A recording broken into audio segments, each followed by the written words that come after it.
বিসমিল্লাহির রহমানির রহিম। আজকে আমরা পরিমাপের অধ্যায় থেকে পর্ব 9-এ 28 নং প্রশ্ন এবং সৃজনশীল 29-এর সমাধান করব।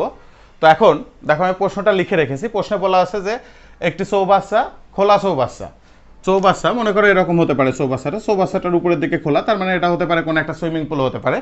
তো এই যে চৌবাচ্চা, এই চৌবাচ্চার দৈর্ঘ্য দেওয়া আছে 3 মিটার, প্রস্থ দেওয়া আছে 2 মিটার আর উচ্চতা দেওয়া আছে 1 মিটার। এর মধ্যে আরেকটা নিরেট ধাতব ঘনক রাখা আছে। আমরা ঘনক সম্পর্কে কিছু বিষয় জানি, সেটা হচ্ছে ঘনকের 6টি তল থাকে, ঘনকের প্রত্যেকটা বাহুই সমান থাকে। যেমন আমরা লুডো খেলার সময় যে ছক্কাটা ব্যবহার করি সেটা একটা তোমার ঘনক। আবার আমরা এই যে কিউব মিলাই, এটাও কি একটা ঘনক। তো ঘনক সম্পর্কে তোমাদের আলাদা আর একটা ভিডিও দিয়ে দেওয়া হবে, সেই ভিডিও থেকে তোমরা ঘনক সম্পর্কে বিস্তারিত জানতে পারবে। তো আমরা এখন দেখো ঘনক নির্ণয়ের এই অঙ্ক করতে গিয়ে একটা জিনিস লাগবে, সেটা হচ্ছে ঘনকের আয়তন নির্ণয়ের সূত্র কি। ঘনকের আয়তন নির্ণয়ের সূত্র হচ্ছে বাহুর দৈর্ঘ্য উপরে থাকবে কিউব। ঘনকের আয়তন সমান সমান বাহুর দৈর্ঘ্য উপরে থাকবে কিউব। এখন দেখো এটা যদি ঘনক হয় বলতেছে এর একটা দৈর্ঘ্য, প্রস্থ এবং উচ্চতা দেওয়া আছে 3 মিটার, যথাক্রমে 3 মিটার, 2 মিটার এবং 1 মিটার। এর মধ্যে যে ঘনক আছে তার এক বাহুর দৈর্ঘ্য দেওয়া আছে 50 সেন্টিমিটার। এক বাহুর দৈর্ঘ্য যদি 50 সেন্টিমিটার হয় তাহলে এইটার প্রত্যেকটা বাহুর দৈর্ঘ্য তো 50 সেন্টিমিটারই হবে। তারপরে বলতেছে যে এর মধ্যে আমি ঘনক প্রথমে রেখে দিলাম, এটার মধ্যে ঘনক প্রথমে রেখে দিয়ে তারপরে এর মধ্যে চৌবাচ্চার মধ্যে একটা ঘনক রেখে দিয়ে তারপর কি করলাম, পানি দিয়ে পরিপূর্ণ করে দিলাম। আমি এটাকে টোটালটাকে পানি দিয়ে যখন টোটালটাকে আমি পরিপূর্ণ করে দিলাম, পানি দিয়ে পরিপূর্ণ করে দেওয়ার পরে আমি ঘনকটাকে তুলে নিব।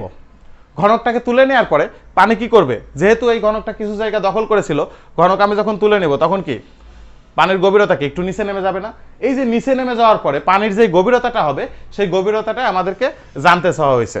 এখন দেখো তোমরা এই এক্সপেরিমেন্টটা করতে চাইলে কোনো একটা গামলা বা জগের মধ্যে একটা ধাতব পদার্থ, সেটা ঘনক হোক বা আয়তাকার হোক বা যে কোনো জিনিস তুমি আগে রেখে দিয়ে ওটাতে পানি পূর্ণ করবা। পানি পূর্ণ করার পরে তারপর এটাকে তুলে ফেলার পরে দেখবা পানি কিছুটা হলেও নিচে নেমে গেছে। ঠিক সেই রকম একটা ঘটনা। তো আমরা এই কাজটা যদি করতে চাই, আমাদের অ্যাডভান্স কিছু জিনিস জানতে হবে। সেটা হচ্ছে কি, পানির গভীরতা যদি তুমি জানতে চাও তাহলে ওই জায়গাটাতে কতটুকু পানি আছে সেই পানির আয়তন লাগবে, আর যেই জায়গাটাতে পানি আছে তার তলার ক্ষেত্রফল লাগবে। ওই পানির আয়তনকে তুমি যদি তলার ক্ষেত্রফল দিয়ে ভাগ করো তাহলে গভীরতা পেয়ে যাবা। এখন পানির আয়তন যদি আমি বের করতে চাই তাহলে আগে কি আমার চৌবাচ্চার আয়তন বের করতে হবে। চৌবাচ্চার আয়তন বের করতে চাইলে কি দৈর্ঘ্য, প্রস্থ, উচ্চতা তিনটাই দেওয়া আছে। দৈর্ঘ্য, প্রস্থ, উচ্চতা যদি তিনটাই দেওয়া থাকে তাহলে তিনটা গুণ করে দিলে আমরা পেয়ে যাব চৌবাচ্চার আয়তন। দেওয়া আছে চৌবাচ্চার দৈর্ঘ্য সমান 3 মিটার। আচ্ছা, মিটারকে আমরা যদি সেন্টিমিটার করি তাহলে কত হবে? 300 সেন্টিমিটার। 3 গুণ 100 সেন্টিমিটার। সাইড নোটে অবশ্যই লিখে দিব, যেহেতু 1 মিটার সমান সমান 100 সেন্টিমিটার। সাইড নোট আমরা অবশ্যই ব্যবহার করব, আমার জায়গা স্বল্পতার কারণে আমি ব্যবহার করতেছি না, কিন্তু বলে দিলাম। তাহলে কত? 300 সেন্টিমিটার। তারপরে চৌবাচ্চার প্রস্থ দেওয়া আছে। দেখো চৌবাচ্চার প্রস্থ দেওয়া আছে কত? 2 মিটার। 2 মিটার মানে কি 1 মিটার সমান সমান কি 100 সেন্টিমিটার না? তাহলে 2 গুণ 100 সেন্টিমিটার। আমরা সেন্টিমিটারে কেন করে নিচ্ছি? মিটারে করলে কি হতো না? হ্যাঁ, মিটারে করলে হতো, কিন্তু একটু ঝামেলাটা বেশি হতো। এইখানে দেখো আমাদের চৌবাচ্চার যে একটা ঘনক দেওয়া আছে, সেই ঘনকের এক বাহুর দৈর্ঘ্য দেওয়া আছে 50 সেন্টিমিটার। তাহলে এখন দেখো 200 সেন্টিমিটার। এবার দেওয়া আছে কি উচ্চতা কত দেওয়া আছে? 1 মিটার দেওয়া আছে। উচ্চতা 1 মিটার মানে কি 1 গুণ 100 সেন্টিমিটার সমান সমান কত? 100 সেন্টিমিটার। খুব সহজেই আমরা এখন কি করতে পারবো? চৌবাচ্চার আয়তন বের করতে পারবো। অতএব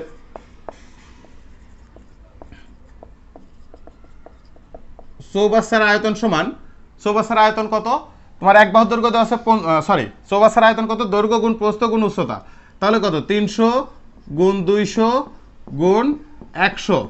যেহেতু আয়তন কথাটা আসছে, আয়তন কথাটা থাকলে তখন সেখানে আমাদের একক লিখতে হবে কি ঘন, আর প্রত্যেকটা সেন্টিমিটার প্রকাশ করা আছে, সেজন্য আমরা কি লিখবো? সেন্টিমিটার। এটাকে যদি গুণ করি 3 দিয়ে 6, 6 আর 1 6, আর শূন্য আছে কয়টা? 1 2 3 4 5 6, 6টা শূন্য বসাই দিলাম।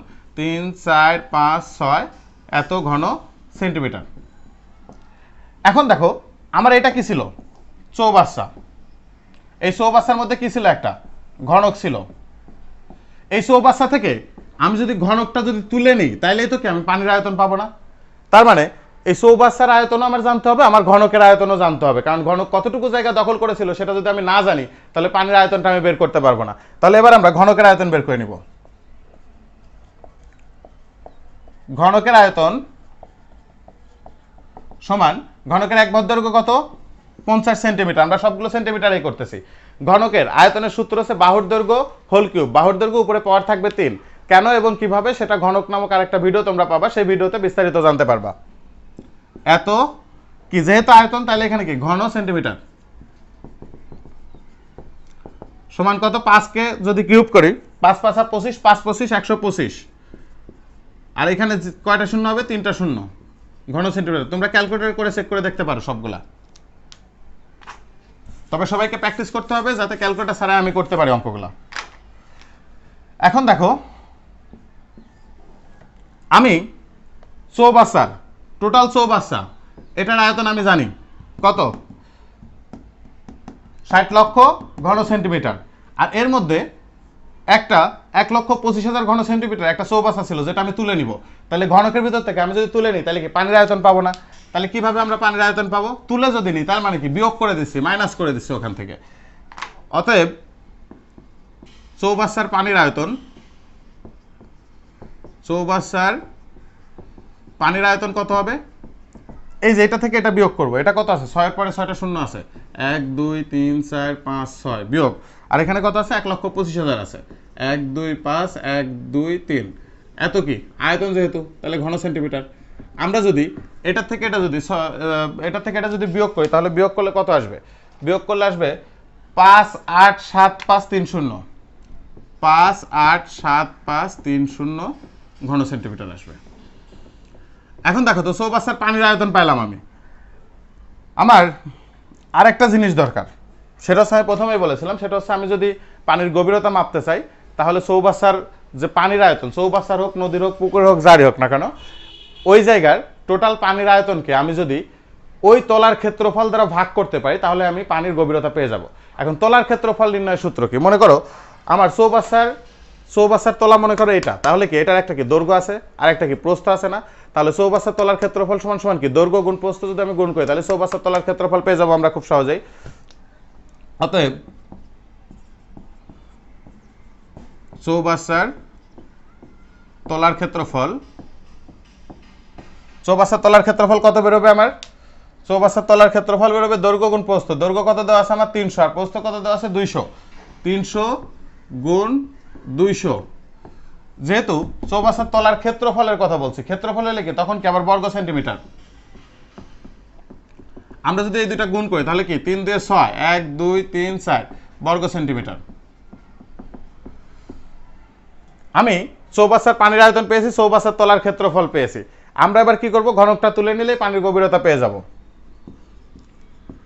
ঘনকটি তুলে আনা হলে পানির গভীরতা হবে। ঘনকটি তুলে আনা হলে পানির গভীরতা হবে কত হবে? তোমার এই যে মনে করো যে চৌবাচ্চার পানির আয়তন ভাগ চৌবাচ্চার তলার ক্ষেত্রফল, আমরা একটা লাইন লিখে দিতে পারি, চৌবাচ্চার পানির আয়তন ভাগ চৌবাচ্চার তলার ক্ষেত্রফল। চৌবাচ্চার পানির আয়তন কত আছে? 5 8 7 5 1 2 3 ভাগ 6 এর পরে 1 2 3 4। এত কি তোমার যেহেতু পানির গভীরতা, তাহলে কি সেন্টিমিটার, সবগুলো আমরা সেন্টিমিটার হিসাব করতেছিলাম এতক্ষণ ধরে। আমরা এটাকে ক্যালকুলেটরে ভাগ করে দেখতে পারি কত আসে। 5 8 7 5 1 2 3 ভাগ 6 এর পরে 1 2 3 4 কত আসতেছে? 97.916। 97.916 এরপরে আরও আছে, কিন্তু আমরা 2 দশমিক পর্যন্ত নিব। 2 দশমিক স্থান পর্যন্ত মান নির্ণয়ের এটা আমরা জানি যে তৃতীয় অঙ্ক যদি 5 বা 5 এর বড় হয় তাহলে পূর্বের অঙ্কের সাথে 1 যোগ হবে। এখানে 6 আছে, 5 বা 5 এর বড়, তাহলে এখানে 1 এর সঙ্গে যদি আমি 1 যোগ করি তাহলে কত? 2। এত কি সেন্টিমিটার। এটাই হচ্ছে গভীরতা। অতএব নির্ণয় গভীরতা 97.92 সেন্টিমিটার। আমি অঙ্কটাকে আরেকটু রিপিট করে দিই। আমার একটা চৌবাচ্চার মধ্যে একটা ঘনক রাখা ছিল, সেই চৌবাচ্চাটার মধ্যে থেকে আমি ঘনকটাকে বের করে ফেলবো। বের করে ফেললে পানির গভীরতা কতটুকু হবে সেটা আমাকে নির্ণয় করতে হবে। তাহলে পানির গভীরতা নির্ণয় করার একটা সূত্র আমাকে জানতে হবে। পানির গভীরতা নির্ণয় করতে হলে ওইখানে কতটুকু পানি আছে সেই পানির আয়তন জানতে হবে তোমাকে। তারপরে যেই পাত্রে বা যেই নদীতে যেই পুকুরে তোমার পানি আছে সেটার তলার ক্ষেত্রফলও তোমাকে জানতে হবে। ওই পানির আয়তনকে তুমি যদি ওই তলার ক্ষেত্রফল দিয়ে ভাগ করো তাহলে ওই পানির গভীরতা তুমি পেয়ে যাবা। এখন পানির আয়তন জানতে হলে আমাকে কি কি জানতে হবে? আগে জানতে হবে ওই চৌবাচ্চায় টোটাল কতটুকু আয়তন আছে, ওই চৌবাচ্চায় টোটাল কতটুকু আয়তন আছে। তারপরে তোমাকে জানতে হবে ওর মধ্যে যে ঘনকটা রাখা ছিল সেই ঘনকটা কতটুকু জায়গা দখল করেছিল। তাহলে ওই টোটাল চৌবাচ্চার মধ্যে থেকে তোমার ওই যে ঘনকের আয়তনটা আমি যদি বাদ দিয়ে দিই তাহলে কি পানির আয়তন পাবো না। আর পানির আয়তন পাইলাম, চৌবাচ্চার তলার ক্ষেত্রফল কিভাবে পাবো? দৈর্ঘ্য গুণ প্রস্থ গুণ করলে তলার ক্ষেত্রফল পাবো। চৌবাচ্চার পানির আয়তনকে তলার ক্ষেত্রফল দিয়ে ভাগ করে দিলেই আমরা এই যে পানির গভীরতাটা পেয়ে যাব। আমরা এরপরে করব, এটা ছিল আমাদের 28 নং প্রশ্নের উত্তর। এরপরে আমরা 29 নং প্রশ্নের সমাধান করব। আচ্ছা, এখন দেখো আমরা সৃজনশীল 19 নং প্রশ্নের সমাধান করবো। এবার প্রশ্ন কি বলছে সেটা আমাদের আগে দেখতে হবে। একটি ঘরের প্রস্থ দৈর্ঘ্যের 2/3 অংশ, একটা ঘর দেওয়া আছে, প্রস্থ কতটুকু সেটাও বলে দেয় নাই, দৈর্ঘ্য কতটুকু সেটাও বলে দেয় নাই। এখনই আমরা পরবর্তীতে হয়তো পেতে পারি। আমাদের জাস্ট কি বলে দিয়েছে যে প্রস্থটা দৈর্ঘ্যের 2/3 অংশ। তারপরে বলছে ঘরের দৈর্ঘ্য প্রস্থ উচ্চতা যথাক্রমে 15 মিটার ও 4 মিটার। এরপরে আমাদের ঘরের দৈর্ঘ্য দেওয়া আছে এবং উচ্চতা দেওয়া আছে। উচ্চতা বলতে কোনটাকে বোঝাচ্ছে? আমার উচ্চতা আলাদা, তাই তো? ঘরের তোমার এটা হচ্ছে দৈর্ঘ্য, সাপোজ এটা দৈর্ঘ্য। আমাদের এটা যদি ঘর হয়, যেদিকে লম্বা সেটা হচ্ছে দৈর্ঘ্য, আর যেদিকে কম সেটা হচ্ছে কি প্রস্থ। আর আমাদের এই যে ফ্লোর থেকে রূপটপ পর্যন্ত এটা হচ্ছে কি উচ্চতা। এখানে উচ্চতা এবং প্রস্থ দুইটাকেও একসঙ্গে মিলায় ফেলো না। এখন দেখো কি দেওয়া আছে, ঘরের দৈর্ঘ্য ও উচ্চতা যথাক্রমে 15 মিটার ও 4 মিটার। দৈর্ঘ্য দেওয়া আছে আর দেওয়া আছে কি উচ্চতা দেওয়া আছে, কিন্তু প্রস্থ দেওয়া নাই। কিন্তু প্রস্থ আমরা খুব সহজে বের করতে পারবো কিভাবে? এই যে এখানে আমাদের একটি ঘরের প্রস্থ দৈর্ঘ্যের 2/3 অংশ, একটি ঘরের দৈর্ঘ্য প্রস্থের 2/3 অংশ বলে দেওয়া আছে। এটার সাহায্যে আমরা এই কন্ডিশনের সাহায্যে আমরা প্রস্থটা খুব সহজে বের করতে পারবো। তাহলে যদি দরকার হয় মেঝের চারিদিকে 1 মিটার ফাঁকা রেখে, মেঝের চারিদিকে 1 মিটার ফাঁকা রেখে 50 সেন্টিমিটার বর্গাকার পাথর বসানো হলো। মেঝের চারদিকেই এই হচ্ছে টোটাল মেঝে, এর চারপাশ দিয়ে 1 মিটার করে ফাঁকা রেখে দেবে। ফাঁকা রেখে দিয়ে কি করবে? বর্গাকার পাথর বসাবে বা টাইলস বসাবে। সেই টাইলসগুলো কেমন হবে? বর্গাকার। তোমরা তোমাদের নিজেদের বাসায় দেখবা যে টাইলসগুলো বসানো আছে প্রত্যেকটা টাইলসই কিন্তু বর্গাকার। যদি কারোর বাসায় আয়তাকার বা ত্রিভুজ আকৃতির টাইলস থেকে থাকে তাহলে আমাকে একটু ছবি তুলে পাঠাও, আমরা একটু দেখবো। তো এখন দেখো প্রত্যেকটা টাইলসই বর্গাকার, পাথর বসানো হলো বায়ু পানির তুলনায়। তারপর আরেকটা কথা বলে দিয়েছে, বায়ু পানির তুলনায় 0.00129 গুণ ভারী। এটা আসলে সত্যি ইনফরমেশন, সঠিক কথা। এটা আমাদের হয়তো গতে কোনো একটা প্রশ্ন দিয়ে দেবে, সেই প্রশ্নের সমাধানের জন্য আমাদের কাজে লাগবে। তো আমি দেখো সৃজনশীলের উদ্দীপকটা লিখেছি, কিন্তু ক খ গ 3টা প্রশ্ন আমি লিখিনি, কারণ 3টা প্রশ্ন লিখলে আমার এখানে অনেকটুকু জায়গা চলে যাবে। আমরা ক তুলবো, ক এর সমাধান করব, খ তুলবো, খ এর সমাধান করব, গ তুলবো, গ এর সমাধান করব। আমরা এবার চলে যাই ক নং প্রশ্নে। কি বলছে দেখো, ক নং প্রশ্নে বলছে যে ঘরের পরিসীমা নির্ণয় করো। ঘরটির পরিসীমা নির্ণয় করো। ঘরটি কি আয়তাকার, আর আমরা আয়তক্ষেত্রের পরিসীমা নির্ণয়ের একটা সূত্র জানি। আয়তক্ষেত্রের পরিসীমা সমান 2 × দৈর্ঘ্য যোগ প্রস্থ। আয়তক্ষেত্রের পরিসীমা নির্ণয়ের সূত্র হচ্ছে 2 × দৈর্ঘ্য যোগ প্রস্থ। তার মানে আমার এই পরিসীমাটা বের করতে হলে আমার কি লাগবে? দৈর্ঘ্য লাগবে এবং প্রস্থ লাগবে। কিন্তু দেওয়া আছে কি? আমার শুধুমাত্র দৈর্ঘ্য দেওয়া আছে, প্রস্থ কিন্তু দেওয়া নাই। প্রস্থ কিভাবে বের করতে পারবো? এই যেখানে কন্ডিশন দিয়ে দেওয়া আছে। তাহলে আমরা সমাধান যদি করি তাহলে কি লিখব? দেওয়া আছে ঘরটির দৈর্ঘ্য সমান, দৈর্ঘ্য কত মিটার দেওয়া আছে? 15 মিটার, এবং উচ্চতা কতটুকু দেওয়া আছে? ঘরটির উচ্চতা সমান, বলছে যে প্রস্থ হবে দৈর্ঘ্যের 2/3 অংশ। তাহলে দৈর্ঘ্য কত? 15, এর 2/3। আমরা এখানে মিটার লিখবো না, কি লিখবো? অংশই লিখবো। 3 15 এর ভিতর কত বার যাবে? 5 বার। 5 আর 2 গুণ করলে কত? 10। এবার কি নির্দিষ্ট একক পেয়ে গেছে, এবার লিখবো মিটার। অতএব ঘরটির পরিসীমা সমান 2 × দৈর্ঘ্য যোগ প্রস্থ। আমি যেহেতু সূত্র লিখলাম তাহলে এখানে কি একক কথাটা আমার উল্লেখ করে লিখে দিতে হবে। তারপরে দেখো এখানে কি 2 × দৈর্ঘ্য কত? 15 যোগ প্রস্থ কতটুকু? আমার প্রস্থ হচ্ছে তোমার বের করলাম আমরা এখানে 10। প্রত্যেকটা এককই মিটারে দেওয়া আছে, আমরা এখানে মিটার এককটা লিখে নিলাম মিটার। তাহলে 2 × 15 আর 10 যোগ করলে কত? প্রথম ব্র্যাকেটের কাজ আগে করে নিতে হবে। 15 আর 10 যোগ করলে 25 মিটার, 50 মিটার। অতএব নির্ণয় পরিসীমা, অতএব নির্ণয় পরিসীমা 50 মিটার। আমরা খুব সহজেই ক নং প্রশ্নের উত্তর বের করলাম। আমাদের পরিসীমা বের করতে বলেছিল, পরিসীমার সূত্র, পরিসীমা নির্ণয় করলাম। আমরা এবার খ নং প্রশ্নের সমাধান করব। এবার দেখো, খ নং প্রশ্নে বলছে কতটি পাথরের প্রয়োজন হবে, কতটি পাথরের প্রয়োজন হবে।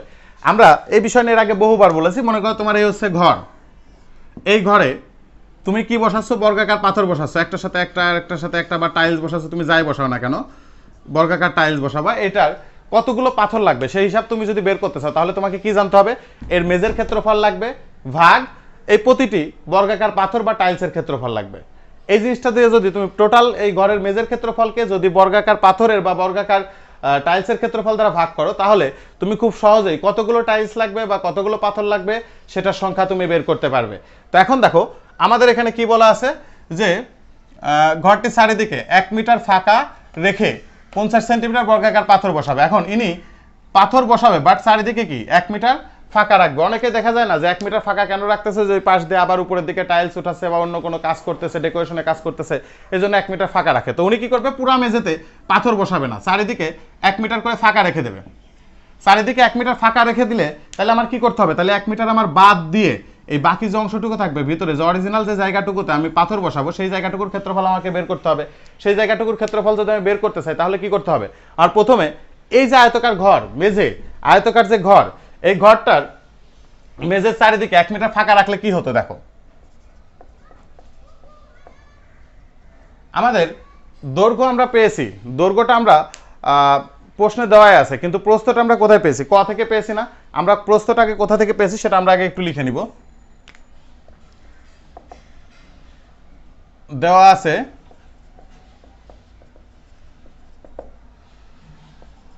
ঘরটির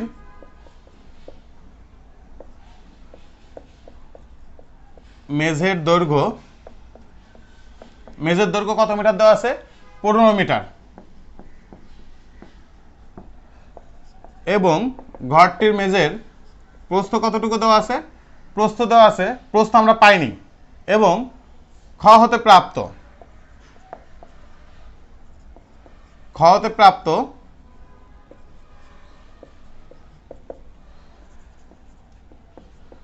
ঘরটির মেঝের প্রস্থ কতটুকু পাইছিলাম আমরা? 10 মিটার পেয়েছিলাম। খ হতে না, সরি, আমরা খ নং প্রশ্নের সমাধান করতেছি। আমরা এটা পেয়েছিলাম ক হতে। এখন দেখো, এটা হচ্ছে অ্যাকচুয়াল দৈর্ঘ্য, অ্যাকচুয়াল প্রস্থ, প্রকৃত দৈর্ঘ্য, প্রকৃত প্রস্থ, এই টোটালটা।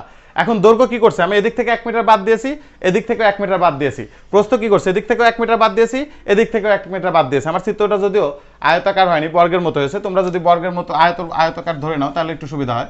যেমন দেখো, এরকম হয়তো ঘরটা ছিল, তাহলে কি হবে? আমার পাথর বসাবো, কিন্তু দৈর্ঘ্যটাও বাদ দিতে হবে, প্রস্থটাও বাদ দিতে হবে। আমরা এই যে পথ বাদে বাগানের দৈর্ঘ্য, রাস্তা বাদে বাগানের দৈর্ঘ্য, রাস্তা বাদে আয়তাকার জমির দৈর্ঘ্য বের করছি না আমরা? ঠিক সেই একইভাবে এর আগে করেছি কি? আমরা যোগ করেছি। কিসের জন্য? যে এটা সহ, এটা সহ যদি বাদে কথাটা হয়, তাহলে তখন সেখানে কি হবে? জাস্ট যোগের জায়গাতে বিয়োগ। দেখো, আমরা যদি এবার যদি এই অ্যান্সারটা যদি এভাবে করতে যাই, ঘরের চারিদিকে 1 মিটার ফাঁকা রেখে, আমরা একবার লিখে দিলে লাইনগুলো ছোট হবে।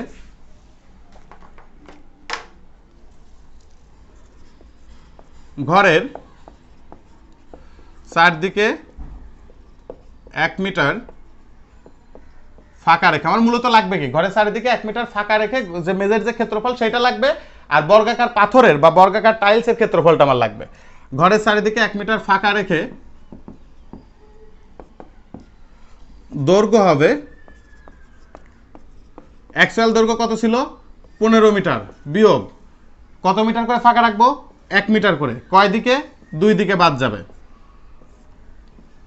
এত মিটার। এটা ক্যালকুলেশন করলে কত হবে? 15 বিয়োগ 2 সমান সমান কত? 13 মিটার। প্রস্থ কত হবে? প্রস্থ হবে তোমার কত? অ্যাকচুয়াল প্রস্থ কত ছিল? 10 মিটার, বিয়োগ কত মিটার করে বাদ যাবে? 1 মিটার করে। প্রস্থ কয় দিকে বাদ যাবে? 2 দিকে বাদ যাবে।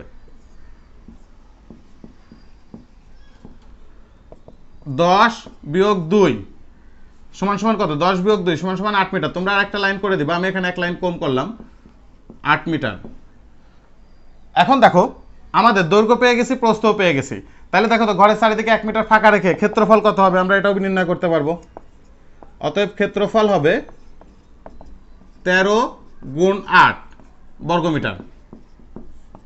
13 আর 8 আমরা যদি গুণ করি তাহলে কত আসে, 13 ইন্টু 8 ইজ ইকাল টু 104 বর্গমিটার। এখন দেখো আমাদের এই যে 1 মিটার ফাঁকা রেখে ঘরের যে মেঝের যে ক্ষেত্রফল সেটা আমরা বের করে ফেলেছি। আমাদের এখন বের করতে হবে যে আসলে এই বর্গাকার পাথরের ক্ষেত্রফল কত হবে। বর্গাকার পাথরের ক্ষেত্রফল দেখি কি দেওয়া আছে আমার। বর্গাকার পাথরের ক্ষেত্রফল দেওয়া আছে 50 সেন্টিমিটার।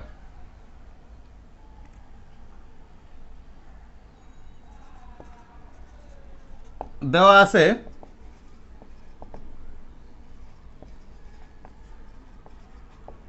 আমরা ওই সাইডে ডান সাইডে লিখতে পারি, ডান সাইডে লিখলে আমার মনে হয় জায়গা হয়ে যাবে।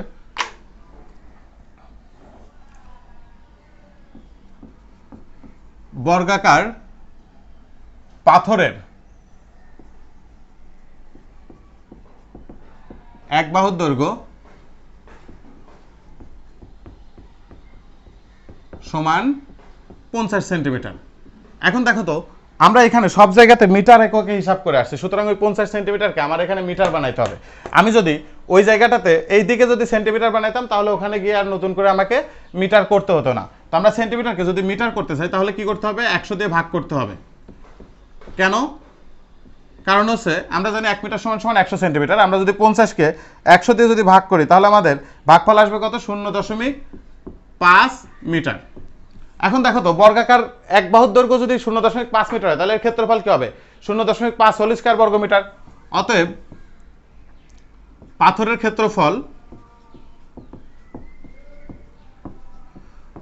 ক্ষেত্রফল সমান কত, এই যে তোমার ইসের 1 মিটার বাদ রেখে যে ঘরের মেঝের যে ক্ষেত্রফল সেটাকে, সরি আমি একটু ভুল বলে ফেলেছি, পাথরের ক্ষেত্রফল কত হবে, এই যে বাহুর দৈর্ঘ্য হোল স্কয়ার, এক বাহুর দৈর্ঘ্য কত দেওয়া আছে 0.5, যেহেতু ক্ষেত্রফল তাহলে কি বর্গমিটার।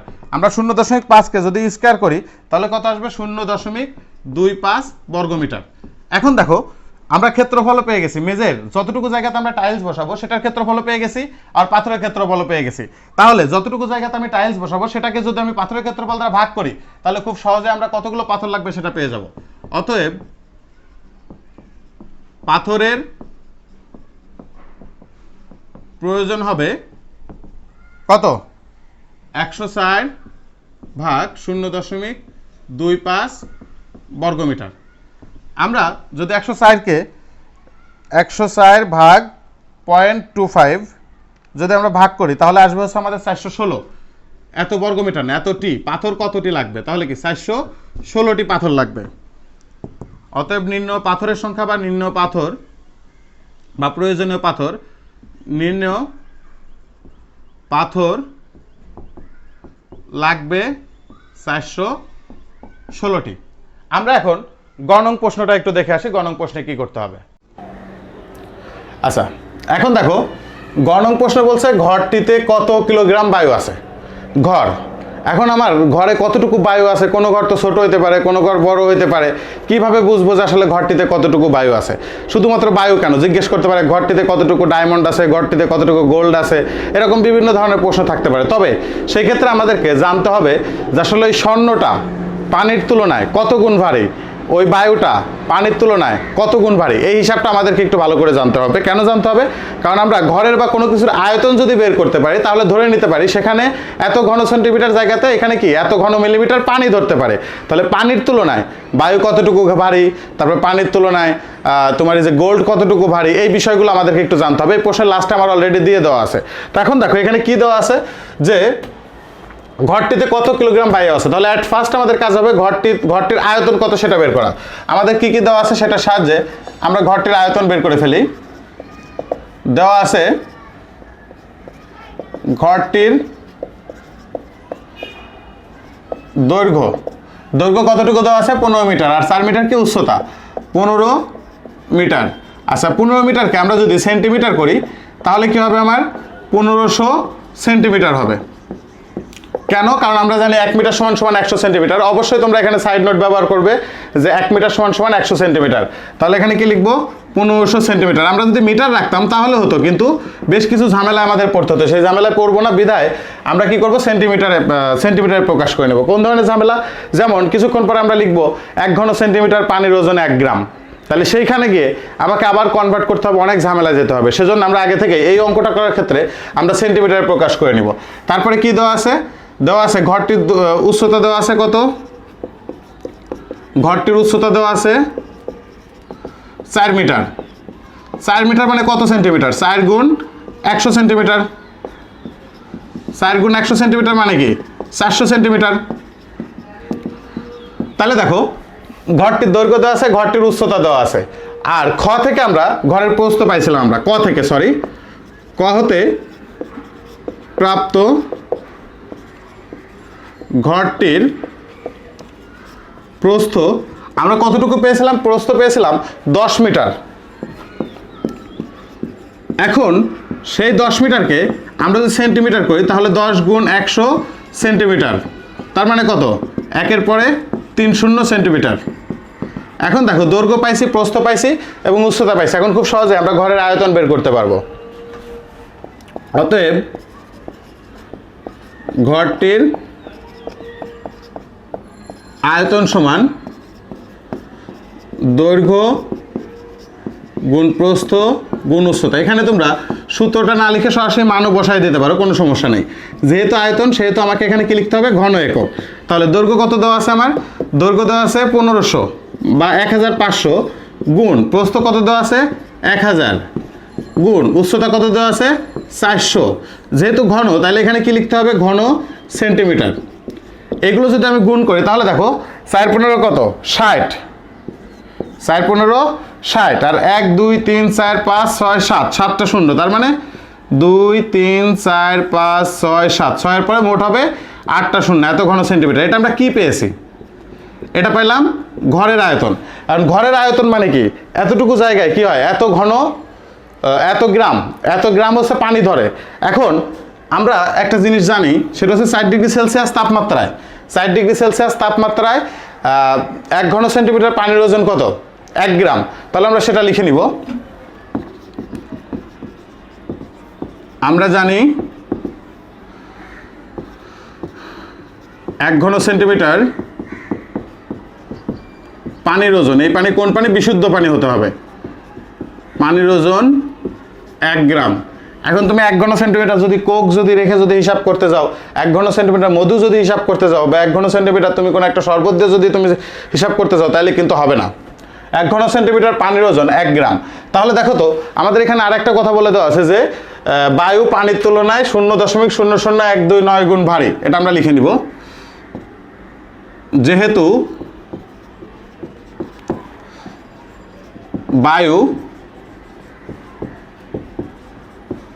পানির তুলনায় 0.00129 গুণ ভারী, সেহেতু কেন এই কথাটা লিখলাম? কারণ আমরা খুব সহজে বলতে পারতাম যদি পানির সমান ওজন হয়, আমরা এই যে যখন আয়তন বের করে নেই পানির সঙ্গে হিসাব করেই তারপরে আমরা বলতে পারি যে এতটুকু আছে। তো আমাদের এইখানে দেখো তো, তাহলে 1 ঘন সেন্টিমিটার পানির ওজন যদি হয় 1 গ্রাম, এবং পানির থেকে যদি এটা যদি এত গুণ বেশি হয়, 0.00129 গুণ বেশি হয়, তাহলে এত ঘন সেন্টিমিটার জায়গাতে কতটুকু বায়ু ধরবে সেটা কিভাবে বের করবো আমরা? এটার সাথে এই যে এটা গুণ করে দিলে হবে। অতএব ঘরটিতে